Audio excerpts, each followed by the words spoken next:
Now, along the way, we employ our compassion training. And this is something I think you're all familiar with, yes? Done mindfulness, done compassion training. Basically, we do this because very often it's difficult to accept ourselves the way we are. And this is very prevalent, I think, in our highly competitive Western culture. Because most people carry a lot of striving, a lot of expectation, and a lot of ideas about who and how and what they should be. And even right now, you might be able to check yourself. Do you have an idea of what sort of person you should be? Now, I can tell you, this idea lurks just behind your head. It's always there. And every time you fall short of it, there's a sense of failure or self-recrimination or self-judgment or something like that. Do you ever get any of those? Mm-hmm. The only reason you get that is because somewhere there's this idea that you should be something different. You should be something better. So a lot of us carry this constant process of censorship in our minds. It's almost like the big finger always pointing. You didn't do that quite as well as you should. You got that one wrong. There you failed. Now you've done it again. You see, you're no good. I told you so. And so it goes on. So this is why we bring in compassion training. Because somehow we need to free the mind from the effect of that activity.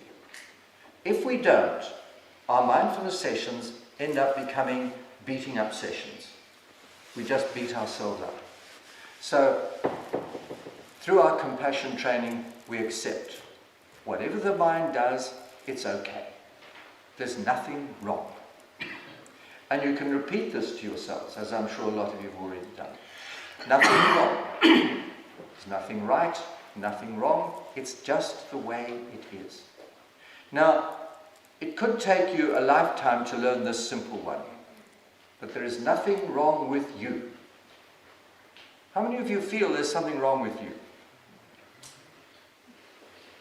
Yeah? Probably most of you, actually. Not at this moment, but there will have been times when you feel there's something wrong with me. And you kind of look around and think, they've got it together. I wonder how they did it. And I'm the one who didn't get it together. Somehow I missed out. So this is why it's so valuable to come to one of my lectures where I insult you. You're neurotic, you're a failure, and you're a mess. And a few other things I'm going to think of before the weekend is out. But that's a good starting point. Yes. A neurotic mess of a failure. And it's amazingly refreshing once you relax into the truth of the situation. Because despite all that, you are actually very lovable. Now, not many of you love yourselves, but somebody always loves you. You know, I had a friend who was quite critical, but when she was criticizing people, she used to say, well, I suppose his mother loves him. Somebody loves you, even if it's only the neighbor's cat. So somewhere you are lovable, which makes you okay.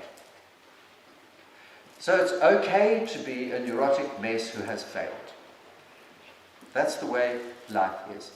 Once you come to terms with that, it is quite amazing how life changes. And I'm sure a lot of you have already discovered this.